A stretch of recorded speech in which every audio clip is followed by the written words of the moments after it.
Ассаламу алейкум, братья и сестры, рад всех видеть на нашем канале, посвященный спорту и жизни Таджикистана. Ребят, вы прекрасно знаете по последней ситуации, что происходило во Франции, ребята, что происходило в Ницце, ребята.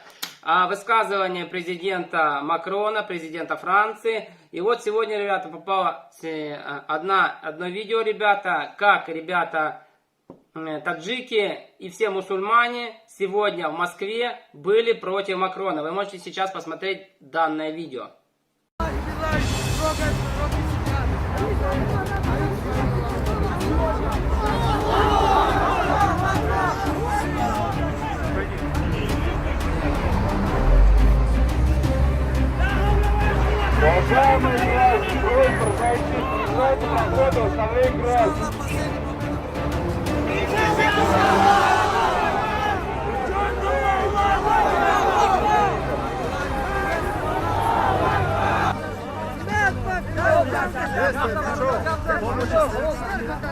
Тихо, тихо, ребят, спокойно. Зачем его собрали опять?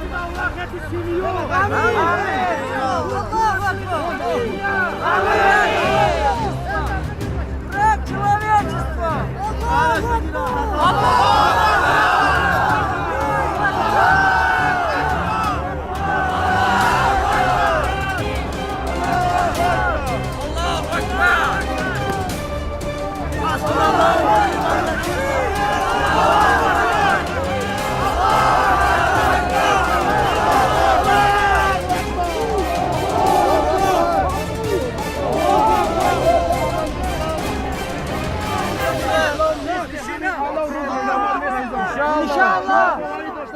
خداوند می‌فرماید و رفعنا لك ذکرا من نام پیامبر تا روز قیامت ذکر کردگیم در روز قیامت هم پیامبر ما است. الله اکبر الله اکبر.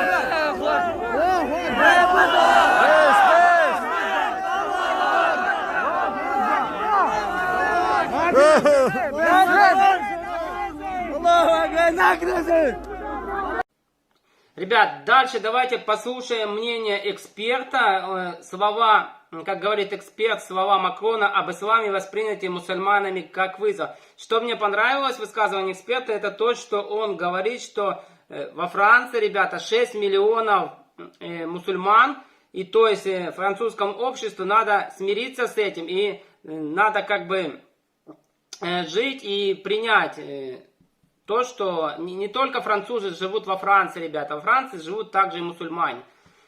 На мой взгляд, вот такая либеральная идеология, некоторые иллюзии какого-то нового мира, что все там будут, значит, разделять французские ценности, европейские ценности, она, на мой взгляд, привела к такой бесхребетности и непониманию ситуации. Хотя, надо сказать, что французские силовики и власти пытаются ее переменить, но как-то, так сказать, в одночасье или там за короткий период времени этого сделать, конечно, очень будет сложно. Хотя сейчас готовится закон, который будет в декабре месяце, значит, рассматриваться в парламенте французском о так называемом исламском сепаратизме. Имеется в виду радикального ислама, сторонники которого вот склонны к террористическим актам, которые мы, к сожалению, видим в последнее время. Мне кажется, что все-таки французский президент, может быть, в состоянии такого эмоционального какого-то настроения, немножко перегнул палку, и его слова о том, что мы не отступим, мы будем бороться против радикального ислама, были восприняты мусульманами как вызов. Потому что он говорил, что мы не отступимся, мы будем публиковать карикатуры, вот, и это восприняли как очередное оскорбление. Вместо того, чтобы как-то ситуацию успокоить, получилось наоборот. Вот, хотя французские дипломаты потом во многих мусульманских странах, которые возмутились, пытались дать понять, что, в общем-то, имелось в виду, что президент не призывал бороться против ислама, наоборот. Вот, но, тем не менее, что называется, птичка уже выпорхнула. И это просто подлило, если хотите, масло в огонь. Поэтому я считаю, что нужно, наверное, все-таки, видимо, и французским силовикам, и властям предпринимать какие-то более, если не жесткие меры, то, по крайней мере, более радикальные какие-то меры для того, чтобы все-таки ситуацию держать под контролем и постараться обеспечить первое право людей не только на свободу слова там, и самовыражения, но просто защитить их жизни. Я склоняюсь к мысли, что все-таки и французский политический класс, они живут какими-то иллюзиями, не желая признавать, что французское общество изменилось. Понимаете, в французском обществе сейчас присутствует, хотя этническая статистика во Франции запрещена, примерно по всяким прикидкам, 6 миллионов мусульман. Это самая крупная община мусульманская в Европе. Не понимать, что это существенный компонент французского общества, нельзя. Может быть, у людей своя специфика, своя ментальность. Да, они такие же многие французы с французским паспортом, но с другой ментальностью, с другими религиозными чувствами, которые не способны вот эти богохульствующие всякие карикатуры воспринимать нормально. Это возмущает людей, и их можно понять. Поэтому нужно учитывать этот компонент, новый компонент французского общества. Оно не такое, какое было там в середине прошлого века.